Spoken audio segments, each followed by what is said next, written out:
Hello everyone, this is Bradley. Today this is a voice recording to replicate this Wavy in text animation I've seen recently.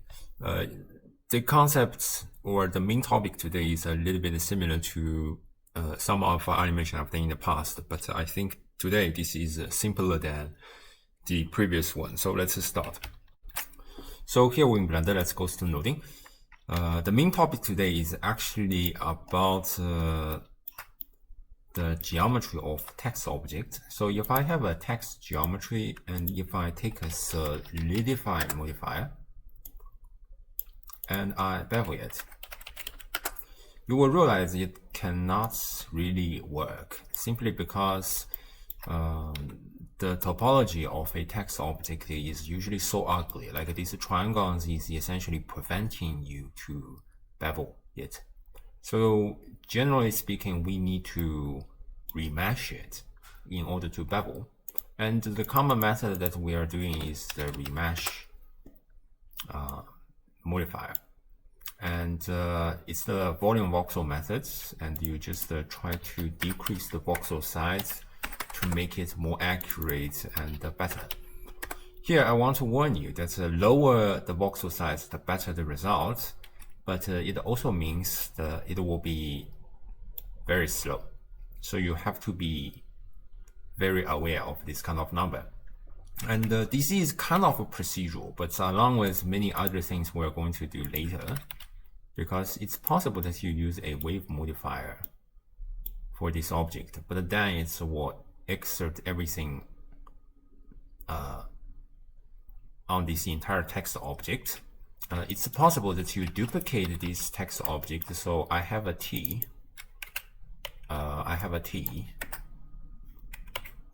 and then I have an E,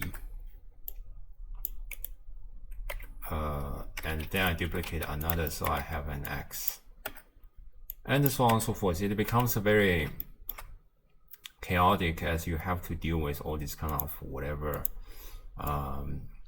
offset and so on. So today we're going to use a procedural method to achieve everything within geometry nodes. So here we can delete all this kind of text object, but we may keep one just as a reference so that we know what we are going to do within geometry nodes. Let's create a plane so that we can hold the geometry node tree. I'm going to make everything procedural. So let's take a string to curves, and we have center, we have middle. Let's type in Blender 3D. Okay, and as always, I'm going to use presets, which you can download for free from the link in the description. So by using these text mesh presets, we directly solidify it, we remesh it, and due to this remesh, we almost beveled it. It's not a very nice because the voxel size is 2%, 0.02. We can make it smaller, but you can also see it becomes slower as well. So try to be careful with this number because it will be slower and slower. Let's just keep that as 1, which I'm kind of very happy. We can use the set shade smooth, which looks very nice. And another thing we can do is there is a smooth position built in, which is equivalent to smooth modifier, the smooth modifier. So we can increase the iterations so that you can see the edges become smoother and smoother. So this is a basic idea. Here people might be wondering how this text mesh preset is being built, so we are going to break that down a little bit. So firstly, we need to realize the instance, and then we fill curve to make it into a mesh, and then we need to do a solidify. So solidify is another preset.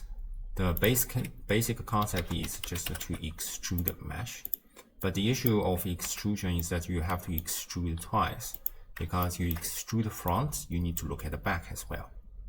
Okay, this is actually required because you are going to generate a volume from this mesh, so it has to be closed. So once you mesh to volume, you also volume to mesh, and it might be better instead of using this voxel amount, you want to use the size, and you render that with the size for volume to mesh. So it looks very similar to this remesh modifier. So basically this is the concept. So and also by smoothing the position, we are basically set the position and the blur attributes for the position. So this is basically the concept. We have 6, 8, and a little bit more nodes because I have to extrude twice. So basically this is the concept. Okay, we're using one node to replace these 8 nodes or more. So finally we get into this result. Okay, but here I want to warn you several things. One is the algorithm. It can be very slow depending on how much you extrude. Usually we are dealing with 0.1 extrusion. I'm very happy with this text object, but you can make it very long, maybe 1 meter.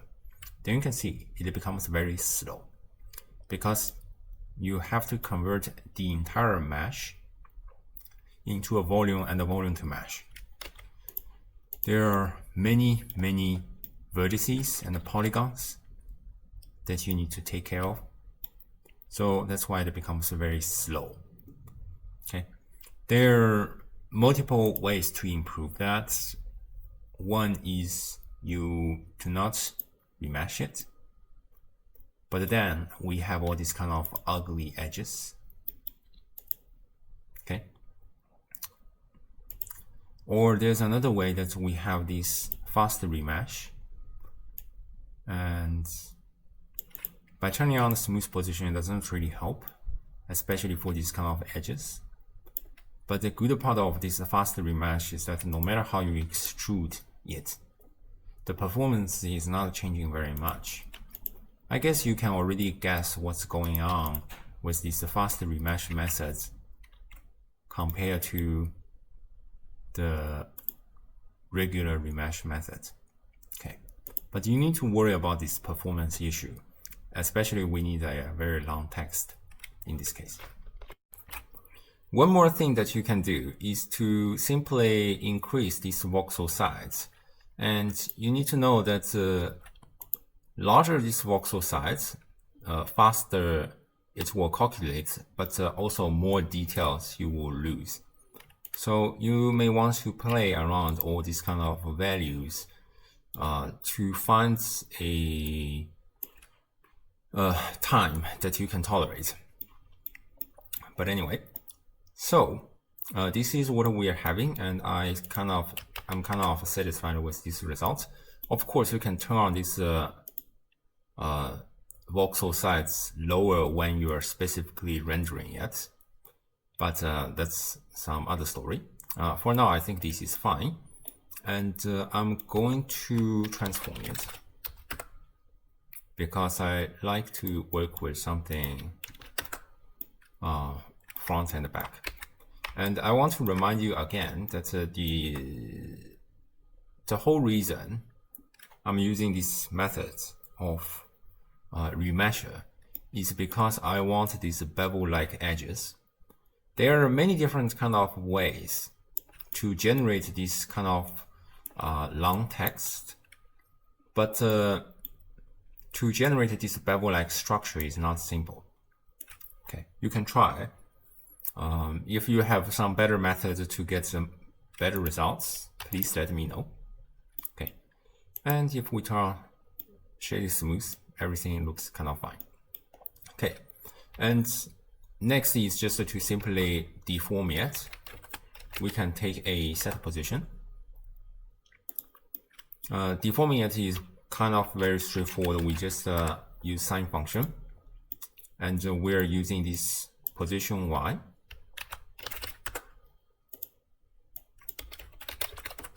As a value to affect this sine function, and we use this sine function to affect the z-axis. So now we can see they are moving up and down, and we can turn on this frequency and you realize that the amplitude is a little bit too large. Okay, and everything is being deformed equally. In Cinema 4D tutorial, he specifically duplicate the object for every text in order to randomize it and so on. It's not a procedural, and I'm going to use a more procedural way that's simply just to decrease to change this face differently for every mesh island.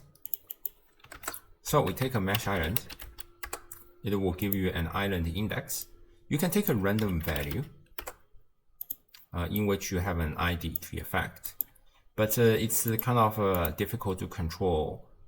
For example, you can plug this random value into it, and you realize the difference is not very obvious. So I take a multiply, and I probably times 1.5, and I plug that to face value. Then we have these differences, and there's no animation, so we just add some animation to it. Let's use a time info node to apply with the time. And then now if I play this animation, then you can see they are waving as expected, but it's kind of going this direction, which I don't like. So let's remove it. It goes negative direction, so it goes the other way around. So basically this is the idea.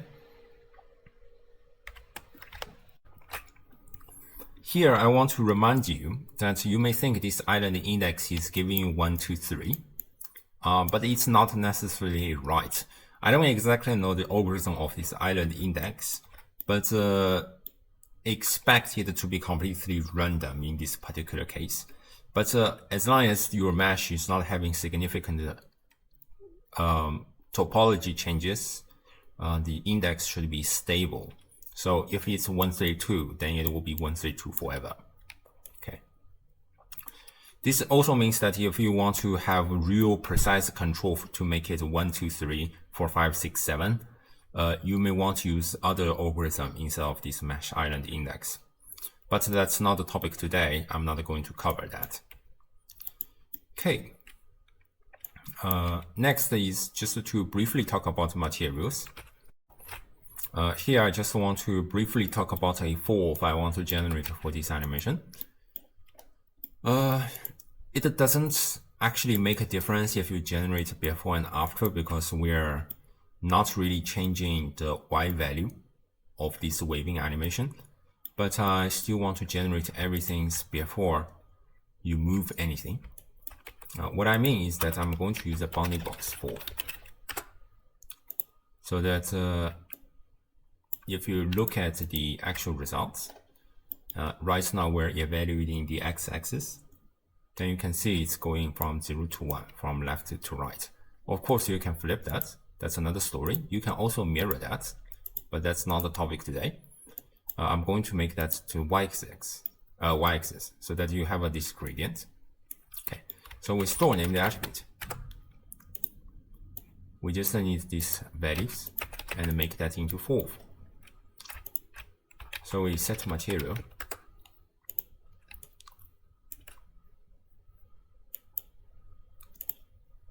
and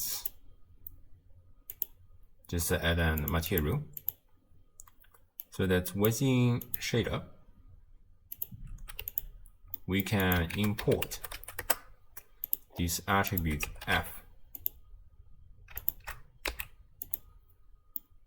so that we can see it. So that if you want to give a gradient from beginning, then you can do that.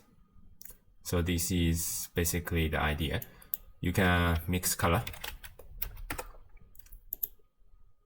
so that there is a gradient somehow. This is just the kind of idea. So this is it. So I hope you enjoyed this video. I'll probably see you next time. Bye bye.